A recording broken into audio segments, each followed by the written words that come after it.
le gouverneur de la région et messieurs les préfets et les autres autorités administratives, messieurs les chefs de service, mesdames et messieurs les chefs de service techniques de la région de Kolda, messieurs les maires et les différents élus de la région de Kolda, mesdames et messieurs les responsables des associations de femmes, de jeunes ou représentatifs de la société civile,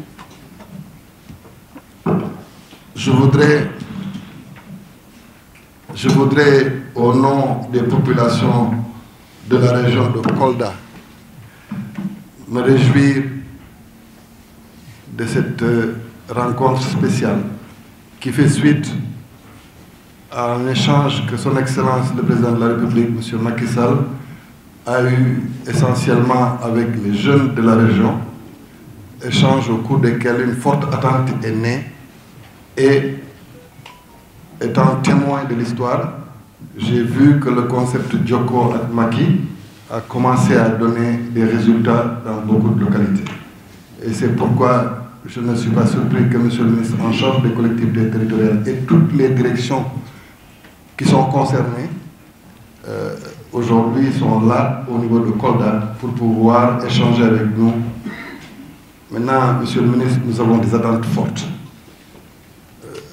L'opinion publique coldoise souffre de beaucoup de projets, de beaucoup de chantiers qui sont en cours et qui sont en arrêt de façon incompréhensible. Notamment l'université qui est une attente forte pour nous autres qui n'avons pas de tuteur pour nos jeunes, notamment un hôpital aux normes et le domaine agricole communautaire qui va être un des outils stratégiques pour les problématiques de l'emploi des jeunes au niveau de la région de Kolda. Vous savez très bien que la région de Kolda est une région qui est entourée d'autres pays, frères, c'est vrai, mais nous ne profitons pas des opportunités qui nous sont offertes du fait justement de cette position stratégique.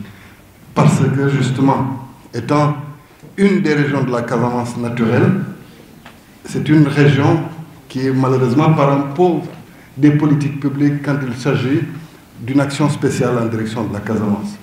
Parce que nous sommes victimes de cette crise qui a été pendant au moins 30 années un des problèmes majeurs de notre pays.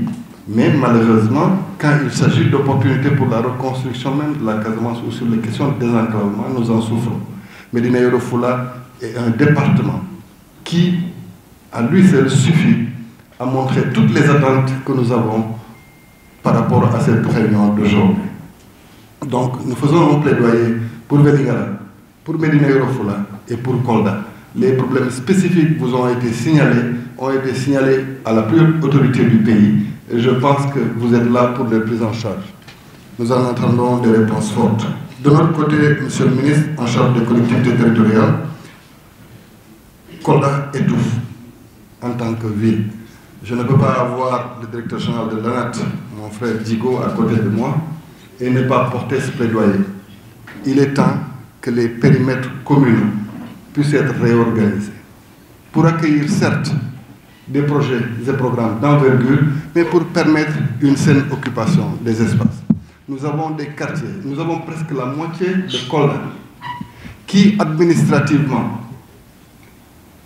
se réveillent dans d'autres communes, mais qui, dans leur vie de tous les jours, sont des citoyens et des citoyennes de Kolda, que nous d'ailleurs courtisons pendant les périodes électorales, parce qu'elles votent toutes à Kolda, mais quand il s'agit justement de projets tels que l'électrification, l'adduction d'eau, etc., se retrouvent orphelines parce que se trouvant soit dans une commune limitrophe de Kolda, soit n'ayant pas un statut juridique clair. Donc cette situation hybride fatigue beaucoup les populations de Kolda. Je voudrais aussi porter à votre attention ce problème et j'espère que les limites territoriales des communes doivent pouvoir être revues au niveau national, parce que je sais qu'il y a un travail qui est en train d'être fait avec l'ANAT, où d'ailleurs les coordonnées géodésiques vont être assez précises pour les limitations des territoires communaux, mais c'est le moment pour nous de plaider pour les communes classiques.